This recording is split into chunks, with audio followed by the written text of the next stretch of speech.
woba ufise intege nke z'umutima, woba wifuza kunguka ubwenge. kaze mu kiganiro gaburira umutima wironkera ingaburo ituma umutima wawe utotahara.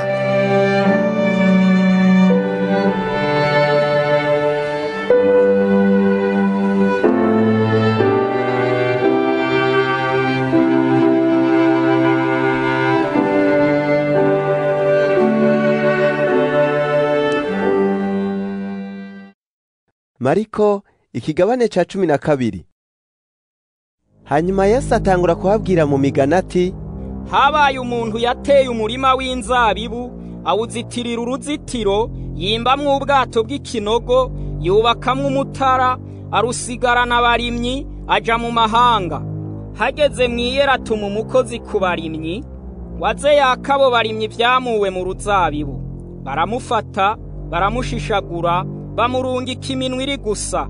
Yongera kubatuma kuwundi mukozi, uwo bamucuruguma mu mutwe, baramutetereza. Atuma uwundi, uwo we baramwica. Atuma n'abandi benshi, bamwe barabashishagura, abandi barabica. Yaragisigaranye umwe, umwana wiwe akunda, hanyuma mubatuma kati, bazosonera umwana wanje. Maze abo barimyi baravugana bati, burya niwe samuragwa, nimuze tumwice, umwandu uzoba uwacu. Baramufata, baramwica, bamukwegera inyuma y'umurima w'inzabibu. None nye n'uwo murima azogenza ate? Abo barimyi azoza bice rubi, umurima w'inzabibu awusigarana abandi. Mbega ntaho murasoma iki canditswe, ngibuye abubatsi bagaye n'iryo ryahindutse irigumye imfuruka. Ibyo byavuye kuhoraho, kandi n'igitangaza mu maso yacu. barondera ingene bomufata, batinya abantu, kuko bamenye yuko ari we yaciye kuwo mugani, bamusiga hano baragenda. Bamwe mu bafarisayo n'abantu ba Herode bamutumako ngo bamutegeshe amajambo. Baje baramubwira bati, mwigisha, turazi yuko uri umunyakuri, kandi kudatinya umuntu wese kukikohe, kuko udatinya ijunja ry'abantu, ariko ko wigisha inzira y'Imana vy'ukuri. Mbega biremerwa gutanga ikori rya Kayisari canke ntivyemerwa? Turitange canke dusigeho? maze amenye uburyarya bwabo arababaza ati, mungereza iki? Nimunzanire idenariyo ndayirabe. barayizana. Arababaza ati, iki gishushanyo n'ibi vyanditsweko n'ivyande? baramwishura bati, n'ivya Kayisari.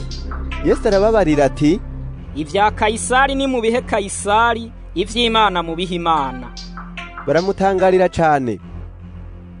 Maze abasadukayo baza kuri we, abahakana yuko atakuzuka kuriho, baramubaza bati, mwigisha, Mose yatwandikiye yuko mwene nyina w'umuntu niyapfa agasiga umugore wiwe adasize umwana, mwene nyina akwiye gucura uwo mugore ngo ahonore mwene nyina. Habaye abavukana indwi, uwa mbere ararongora arapfa, ntiyasiga abana. Uwa kabiri acura umupfakazi wiwe, nawe apfa adasize abana, n'uwa gatatu abatyo. Bose uko ari indwi ntibasiga abana. Hanyuma ya bose na wa mugore arapfa. Mbega mwizuka zoba mukande muri bo, ko bari bamufise bose uko ari? Yesu arabishura ati, igituma muzimira mbega si uko mutamenye ivyanditswe canke ubushobozi bw'Imana? Aho bazozukira mu bapfuye ntibazorongora kandi ntibazoshingirwa, bazoba nk'abamarayika bo mw'ijuru. Ariko ivy'abapfuye yuko bazurwa, ntaho murasoma mu gitabo ca Mose hamwe havuga ivy'igisaka c'amahwa, ingene Imana yamubwiye iti, ni jewe Mana ya Aburahamu, Imana ya Isaka, Imana ya Yakobo. Imana si y'abapfuye, ni y'abariho, mwarazimiye cane. haza umwe mu bahinga b'ivyanditswe yumva babazanya, amenye ko abishuye neza, aramubaza ati, ibwirizwa ry'imbere muri yose ni irihe? Yesu aramwishura ati, iry'imbere niri, ngo nimwumve, yemwe Bisirayeli, Uhoraho Imana yacu ni Uhoraho wenyene. Kandi mukundisha Uhoraho Imana yanyu imitima yanyu yose, n'ubugingo bwanyu bwose, n'ubwenge bwanyu bwose, n'inkomezi zanyu zose. Irya kabiri ngiri, mukunda abavukanyi banyu nk'uko mwikunda, nta rindi bwirizwa risumbayo. Uno muhinga w'ivyanditswe aramubwira ati, ni koko mwigisha, uvuze ivy'ukuri yuko ari imwe, nta yindi atari yo yonyene, kandi kuyikundisha umutima wose n'ugutahura kose n'inkomezi zose, wo no gukunda mugenzi wawe nk'uko wikunda, biruta cane ibimazi byose bituriwe n'ibidaturiye. Yesu abonye amwishuranye ubwenge aramubwira ati, nturi kure y'ubwami bw'Imana. Ntihagira uwusubira kubahwa kugira ico amubaza. Kandi Yesu yigishiriza mu rusengero arababaza ati, abahinga b'ivyanditswe bavuga bate yuko Kristo ari umwana wa Dawidi? Dawidi ubwiwe yavugishijwe na mpwemu yera avuga ati, Uhoraho yabariye umwami wanje ati, icara iburyo bwanje ushitse aho nzoshirira abansi bawe munsi y'ibirenge vyawe. Dawidi ko ari we amwita umwami, none ivyo kuba umwana wiwe vyavuye hehe? Abenshi mw'ishengero banezererwa kumwumva, kandi ababarira mu kwigisha kwiwe ati, mwirinde abahinga b'ivyanditswe bakunda kugenda bambaye imvune no kugirwa ko bwakeye mu makoraniro no kwicara ku ntebe z'icubahiro mu masengero y'Abayuda n'ivyicaro vyo haruguru aho batumiwe. Barya ingo z'abapfakazi kandi basengesha menshi bahumba, abo bazociga urubanza ruruta izindi. Yicara yerekeye ku masandugu y'amahera, abona ingene ishengero rishikana amahera, bayaterera muri ayo masandugu, benshi b'abatunzi batereramwo menshi. Haza umupfakazi w'umworo atereramwo amasenga 2, niyo kuta. Ahamagara abigishwa biwe arababwira ati, ndababwira ukuri, ubu mupfakazi w'umworo ashikanye ibirengeye ivyo bose batereye mu masandugu, kuko bose bashikanye ku musesekara, ariko we ku bworo bwiwe ashikanye ivyo yari afise vyose n'ibimutunze vyose.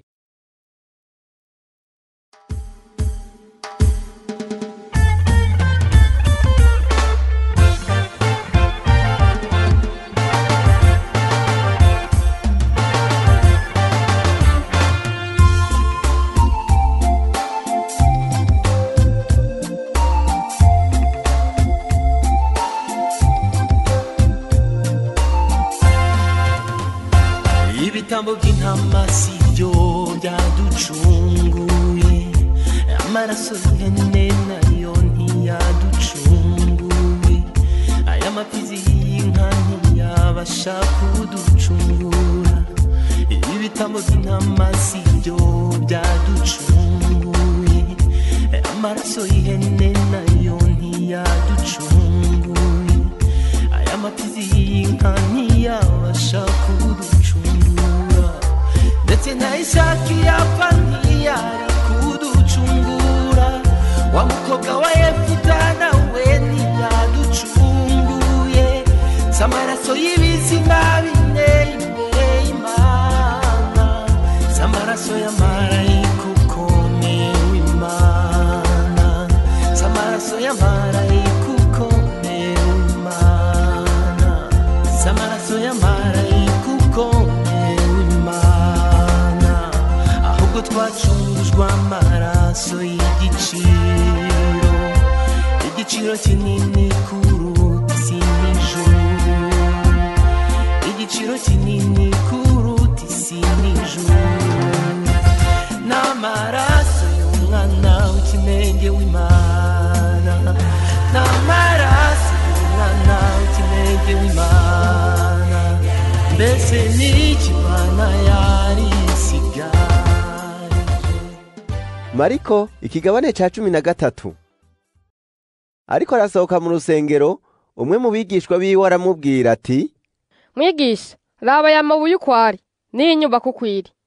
Yesu aramubaza ati, uraraba iyi nyubako ihambaye, ntihazosigazwa ibuye rigeretse ku rindi ridasamburiwe hasi. Yicaye ku musozi wa Elayono yerekeye ku rusengero, Petero, Yakobo, Yohana na Andereya baramubaza bihereranye bati, tubwire, ivyo bizobaho ryari? Ikimenyetso kizoba iki c'igihe ivyo vyose bizoba bigira bishike? Yesu atangura kubabwira ati, mwirinde ntihagire uwubazimiza. Benshi bazoza mw'izina ryanje bati, ndiwe, kandi bazozimiza benshi. Kandi nimwumva intambara n'impuha z'intambara, ntimuzohagarika imitima, ntibizobura kubaho, ariko umuhero uzoba utaraza. Kuko ihanga rizotera irindi hanga, n'ubwami buzotera ubundi bwami, isi izonyiganyiga henshi, amapfa azotera. Ivyo ni itanguriro ryo kuramukwa. Ariko mwirinde, kuko bazobashengerana mu manza, muzokubitirwa mu masengero y'Abayuda, kandi muzohagarara imbere y'abaganza n'abami babampora, mube ikimenyetso kibabera icabona. Ubutumwa bwiza bukwiye kubanza kuvugwa mu mahanga yose. Kandi nibabajana babashengeranye, ntimuzohagarikira imitima ico muzovuga. Ico muzohabwa cose muri ako kanya, muzoba ari co muvuga, kuko atazoba ari mwebwe muvuga, azoba ari mpwemu yera. Umuntu azoshengerana uwo bavukana ngo bamwice, na se w'umwana azomushengerana, n'abana bazogabagabira abavyeyi babicishe.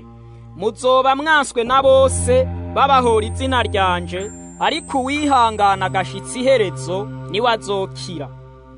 Ariko aho muzobonera ca kizira c'ishano ry'ubugesera gihagaze aho kidakwiye, uwusoma niyiyubare, ico gihe abazoba bari i Yudaya bazohungire ku misozi miremire. Uwuzoba ari hejuru ku nzu ntazokururutswe no kwinjira gusahura ikintu cose mu nzu yiwe. Uwuzoba ari mu mirima ntazosubizwa inyuma no gusahura umutamana wiwe. Ariko muri iyo misi abazoba batwaye indana bonse bazobona ibara, kandi muzosenge kugira ngo ntibizobe mu gatasi. Kuko iyo misi izoba iy'amarushwa atigeze kubaho, kuva ku itanguriro ry'ibiremwa Imana yaremye ugashitsa n'ubu, kandi atazokongera kubaho. Iyaba umwami Imana itogeruye iyo misi, ntihorokotse umuntu n'umwe, ariko kubwo abatoranijwe yatoranije, yarayigeruye. Ico gihe nihagira umuntu ababwira ati, ehe Kristo ari hano, canke atari hariya, ntimuzovyemere. Kuko hazokwaduka abigira Kristo n'abigira abavugishwa n'Imana, bagakora ibimenyetso n'ibitangaza, kugira ngo bazimize n'abatoranijwe n'ivyashoboka. Ariko mweho mwirinde, raba ndabibabwiye byose bitaraba. Ariko muri iyo misi, hanyuma y'ayo marushwa, izuba rizocura umwiza, n'ukwezi ntikuzoba kucaka umuco wako, n'inyenyeri zizoba ziriko zirakoragurika ziva kw'ijuru, n'ivy'inkomezi vyo mu majuru bizonyiganyizwa. Niho bazobona umwana w'umuntu aje mu bicu, ari n'ububasha bwinshi n'ubwiza. Niho azotuma abamarayika akoranya abatoranijwe biwe, bave mu birere bine, guhera ku mpera y'isi kugeza impera y'ijuru. Nimwigire ku musukoni umugani wawo, ishami ryawo iyo ritoshe, amababi agatutuza, mumenya yuko agatasi kari hafi. Nuko namwe nimwabona ivyo bibaye, muzomenye ko ari hafi ku rugi. Ndababwira ukuri, ab'iki gihe ntibazorangira ivyo byose bitarashika. Ijuru n'isi bizorangira, ariko amajambo yanje ntaco azoba. Ariko uwo munsi canke iyo saha ntawubizi, niyo boba abamarayika bo mw'ijuru canke umwana w'Imana, atari Data gusa. Mwiyubare, mube maso, musenge, kuko mutazi igihe bizoshikira. Ni nk'umuntu yasize urugo rwiwe, aja mu kindi gihugu, asigarana abashumba biwe urugo, kandi ahejeje kugerera umuntu wese igikorwa ciwe, abarira umuteramyi ngo yamagavye. Nuko mwame mugavye, kuko mutazi igihe nyene urugo azozamwo, namba ari ku mugoroba, canke mu gicugu, canke mu nkoko, canke umutwenzi ukitse, kugira ngo niyaza giturumbuka ntasange musinziriye. Ariko ico ndababariye, ndakibarira bose nti, mwame mugavye.